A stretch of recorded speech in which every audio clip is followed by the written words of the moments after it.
Welcome to Confident Connections, the podcast that helps you show up with confidence and connect with people on a deeper level.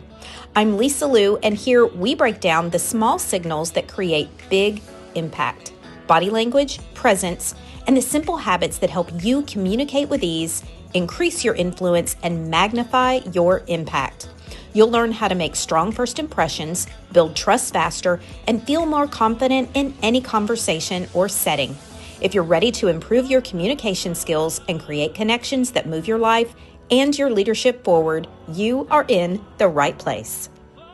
I've got a fantastic resource for you that is completely free and is really going to help you, especially if you've ever felt awkward with meeting someone new, or maybe you just want to know how to make the person across from you feel seen, valued, and understood, especially if you've never met them before. Or maybe you just want to get out of the people pile. You want to be memorable instead of just saying, hey, what do you do for a living? Which is what everybody says, totally forgettable. Maybe you want some new ways to engage.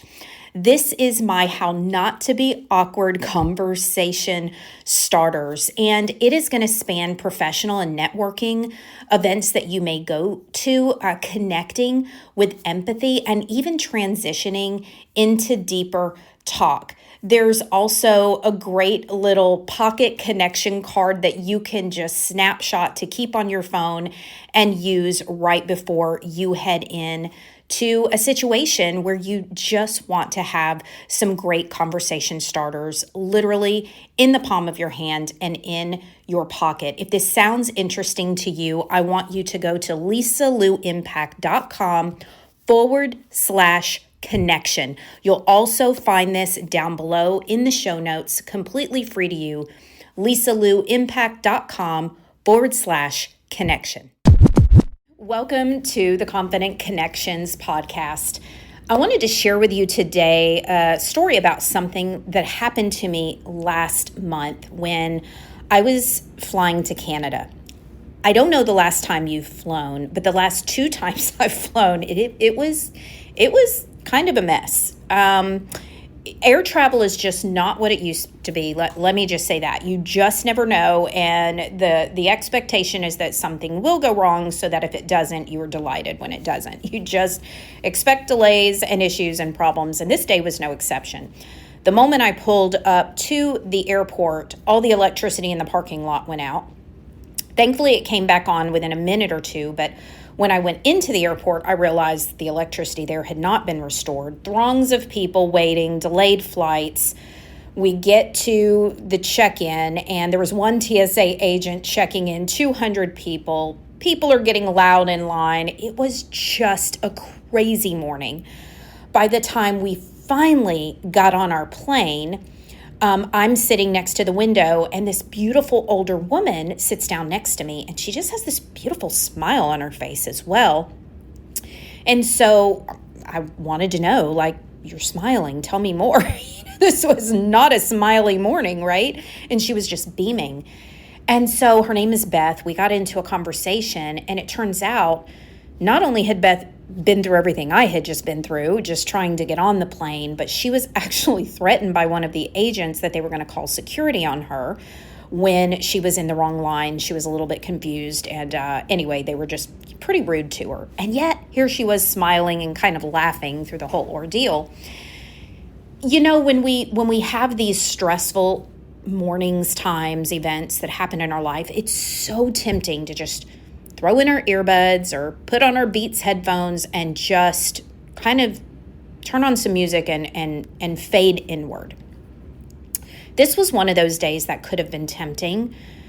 And I don't always nail it with connection, but I am trying to be increasingly intentional.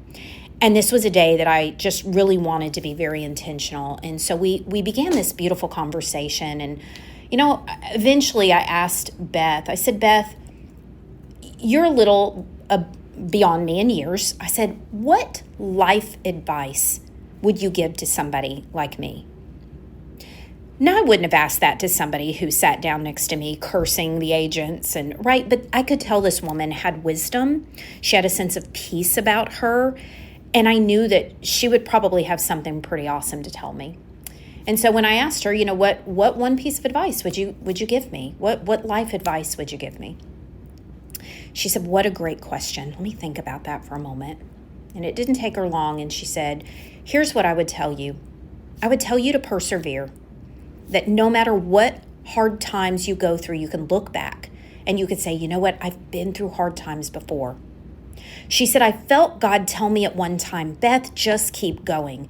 And I'm reminded that no matter what I go through, I'm never going through it alone.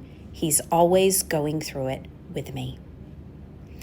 First of all, beautiful advice for anybody, anywhere, at any time, but that was something I needed to hear that very week. We will often ask God to give us a word, help us, to see something clearly. Talk to us, Lord, I'm listening. And then we throw in our AirPods and we close out humanity, when he often uses other human beings to speak to us, which he did that day. And I could have missed something he needed to share with me. But thankfully, this day, I was intentional. My ears were wide open and my hands were open to receive what this incredible lady had to say. Here's my challenge to you today, this week, this month. Where can you be more intentional to be curious with a complete stranger? Where can you be more intentional to see the human being across from you, next to you, in line behind you at the grocery store as someone who has value to add? John Maxwell says that he puts a 10 on the head of everybody. He puts a 10 on everybody's head, meaning he sees the very best in them.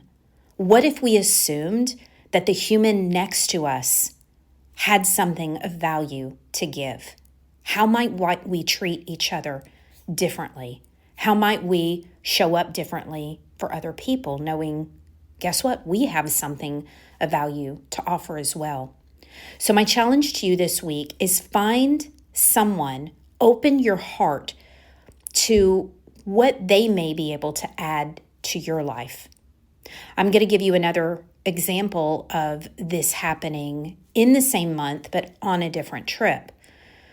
I was in Palm Beach, Florida, and I was going to a retreat with my speaking coach and some of my colleagues.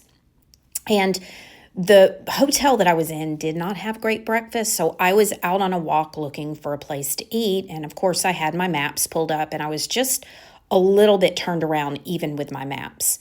And so I saw these two ladies walking, and my natural tendency is to not bother people. They were walking, they were talking, and they were walking quickly, like they're on a walk, right? This is their exercise. And I was very tempted just to let them go on and not interrupt them and just keep milling my way about till I finally found a restaurant. But I decided to be intentional and to quickly and kindly ask them if they could give me directions to the nearest breakfast place. I was getting pretty hungry at this point. And do you know, they stopped and they began to give me directions. They said, you know what, follow us. We're going to take you there. So I ended up on this, mile and a half walk with two complete strangers, older women again. One was from France, had this beautiful accent. The other one was from up north. They both retired in Florida, and I learned so much about them in that mile and a half. They asked me questions. I asked them questions. They did take me to an amazing restaurant, by the way, before they took off. They didn't stay and eat with me. They were on their mission to finish walking, and I think they were going to go eat somewhere else. But these strangers took time out of their schedule to add value to me, a stranger, and we got to have some beautiful conversation. Intentionality with strangers. Where can you show up this week for someone else? Can you have your eyes open, your eyes up, earphones out, eyes out of your phone or your computer, and be looking for opportunities to pour into somebody else, or to show up with a curious question and let them add value to you? It's a challenge, especially in this age where we can work anywhere because we constantly have our phone or our computer with us, and most of us can do some kind of remote work. How easy is it to just drown out the people around us and go about our own business. But what is the cost? What is the cost of disconnection? Well, I think the cost is memories. I think the cost is wisdom. I think the cost is certainly connection with our fellow human beings. Post-pandemic, our social muscle has just atrophied. It just has. How do we get it back? By being intentional. So that's my challenge for you this week. Look, if you end up in a conversation, I want you to reach out to me. I want to hear a conversation you end up having because you decided to be intentional and to show up with curiosity. You can email me at info@lisaluimpact.com. I would love to hear all about it. Thank you so much for being here with me today. It's always such an honor. It means so much to me. And I can't wait to see you back for next week's episode. Bye for now.